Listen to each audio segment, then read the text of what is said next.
Okay, let's unpack this. Today, we're doing a deep dive into, well, personal success. We're looking at it through the lens of this really interesting book, The Levers of Success by Amin Tani. Now, you might know Amin Tani, full name, Mohammed Amin Kalkali. He's an Iranian singer, songwriter, host, model, quite multifaceted. And he actually provided this book for free, which is great. His core idea is pretty bold, actually. He says success can be achieved, and I quote, easily, only with desire.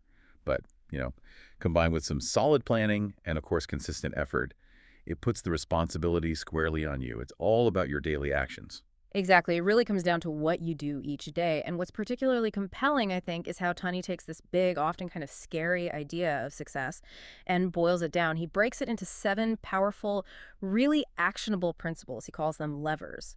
So our mission today in this deep dive is to pull out the key nuggets of wisdom from his work. We want to help you understand not just what these levers are, but really why they matter for your own journey, maybe offering a clearer path forward. All right, so let's jump right in. The first one he talks about is the lever of awareness. And this is where it gets really interesting. It's not just knowing what you want, like a vague idea. It's about really opening your eyes, seeing the opportunities all around you, and getting a deep, honest understanding of your own desires, your goals. Tani says this kind of self-knowledge, that's the foundation. That's where real confidence comes from. Yeah, and it's not passive. This awareness, he emphasizes, isn't just something you have. You have to actively build it. How? Mhm. By studying, by looking back at your experiences, reflecting, and using the knowledge you already have in smart ways. Which brings up an important question he addresses. What can undermine this? What's the biggest threat? And he points straight at negative talk, from other people. Ah, yes, that makes sense. His advice is pretty direct, too. He says, you need to learn how to use both criticism and praise strategically for your advantage. You've got to figure out what's actually helpful feedback versus what's just, well, noise or maybe even meant to hold you back. That's such a critical point. So practically speaking, for you listening, the book suggests starting fresh, like really letting go of past failures. Don't dwell. Put your energy into what you're doing now, into making progress. Figure out what you're passionate about. Get specific about your goals. And then he's very clear. Just write them down. Mm. And he really doubles down on ignoring anyone who mocks you. He calls them lost from the path of life. Basically, their opinion doesn't matter for your path. Right. And to hammer home just how vital this awareness is, he shares this pretty striking statistic in the book. He cites a world-class doctor claiming that something like 89%, huge number of people dealing with depression, either don't have a suitable job or have failed significantly in one. And the doctor's suggestion, just starting to work again, in any profession, even one they struggled with before, can actually be a quick cure for depression. Wow, really? Just getting back into any work. Apparently so. The core takeaway seems incredibly simple. Maybe too simple, but maybe profound. Just start. Mhm. The key isn't waiting for the perfect plan or moment. It's motion. Action. Okay, that idea of just start, that momentum, it leads perfectly into the next lever he identifies, planning. Because once you have that awareness, you know where you want to go, you absolutely need a path. You need a map. Tani uses this great analogy. He compares planning for a person to ink for a pen. Without the ink, you can't write your story, right? You can't walk the right path. Planning is essential. It fuels the journey. Exactly. And what's really good here is how simple the advice is. If you suddenly think, wait, I don't have a plan for tomorrow, the book literally says, grab paper, grab a pen, start right now, don't delay.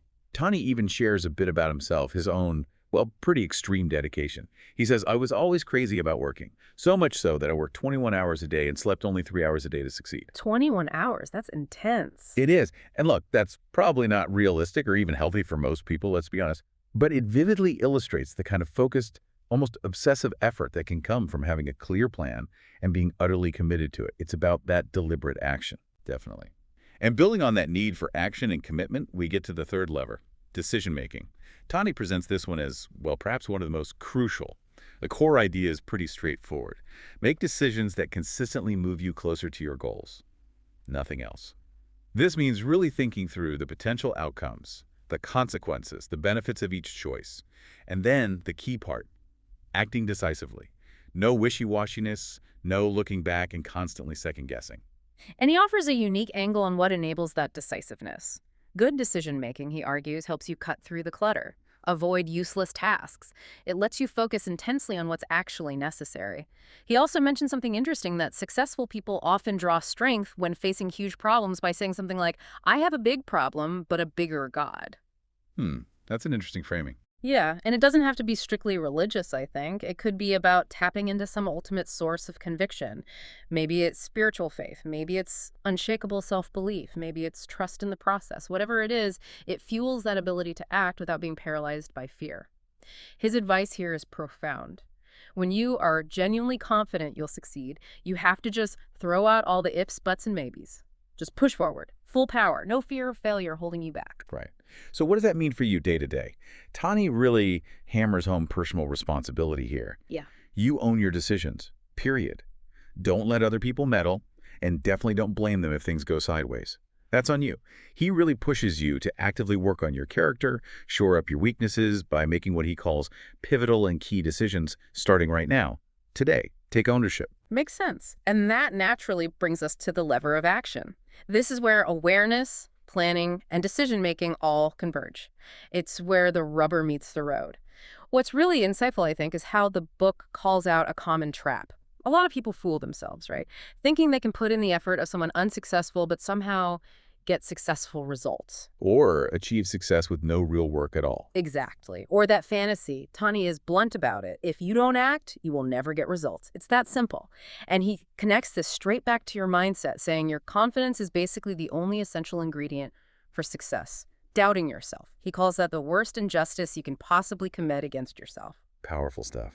Okay, moving on. Let's talk about the lever of energy boost. This is about vitality, right? Tani insists you need constant high energy to do your daily tasks, to actually execute those plans and decisions, and to reach your goals. He's very clear. More energy doesn't just feel good. It dramatically boosts your output. It makes everything else flow better. It's the engine. Absolutely. And he gives some pretty clear pictures of this. Successful people, they're consistently determined but also happy. They seem to love their work and they're always aiming for a better quality of life. And the methods he suggests for boosting energy are pretty standard, but important. Regular exercise, a healthy diet. Yeah. He specifically calls out avoiding things like smoking or sugary drinks. Makes sense. But what's interesting is how he describes this energy. He says it's the driving force of successful people, creating almost like a positive aura around them that literally blocks negativity. A positive aura. That's quite a visual. It is. He frames it as a clear choice. Positive energy leads to success, negative to failure. He sees it as this powerful, almost magnetic force you cultivate. Okay, and building on that idea of, well, mental state and positive vibes, the next lever, inner peace, feels very connected, doesn't it? Yeah. Tani links inner peace directly to performance. He argues that maintaining mental calm actually multiplies your ability to concentrate. And that concentration, in turn, maximizes your output. He seems to believe that without that inner quiet, sustained effort and clear thinking are just impossible. It's the foundation. Yes, completely impossible in his view. And what's truly fascinating here, one of those details that really sticks, is his claim that the destructive power of a negative thought is 107 times greater than the power of a positive thought. Wow, 107 times. That's huge. It really is. It highlights what psychologists often call the negativity bias. Our brains tend to latch on to the bad stuff more easily. So Tani's advice is quite literal. Discard negative thoughts into the trash can. Actively get rid of them. And consciously shift your focus to positive events, positive news, anything that enhances concentration. If you think about the bigger picture, this inner peace becomes the mechanism, the tool that helps you replace bad habits. Laziness, procrastination, wasting time with positive success-building ones. It's about actively managing your internal landscape. Makes total sense. Okay, and that brings us to the final seventh lever, charismatic personality. Now, Tani says that to be truly successful, you need to cultivate the qualities of a charismatic person. And he gives quite a list. Let's see. Effort, determination, perseverance, patience, order, innovation, knowledge, courage, precision, and endurance. That's a lot. It is a comprehensive list, and it begs the question, how do you actually develop that? It's more than just being likable, right? The book explains you build charisma by methodically gathering these positive traits. And just as importantly, by seriously, deeply believing in your own ability to succeed. He uses the phrase, serious about being charismatic. What he means is committing fully to your tasks, creating personal rules and sticking to them, like, say, exercising 4 days a week, No excuses. It's that seriousness, that discipline, combined with unwavering determination that ultimately leads to progress and creates that sort of magnetic presence we associate with charisma. Okay, so wrapping this all up, Yeah. what does this journey through the seven levers mean for you listening right now? Amin Tani's Levers of Success, it really lays out a surprisingly clear, very actionable roadmap for achieving your goals. The recurring themes are definitely the immense power of believing in yourself, the absolute necessity of discipline, consistent action, and the huge impact of keeping a positive outlook. It's quite a holistic take on taking control. It really is. And the book finishes with this powerful, almost spiritual note that kind of brings everything together. It's a reminder. Remember, walk with God today and entrust tomorrow to God. Now, you can take that literally or metaphorically, but the essence seems to be about finding a deep conviction, a sense of peace that lets you fully engage now without being crippled by anxiety about what's next. So, the question for you to think about is, what stands out to you about this final piece of advice? How might embracing that kind of perspective, combined with the very practical levers we've talked about today, shift how you approach your own goals, your daily efforts? Could it help you move forward with maybe a little less fear and a lot more purpose?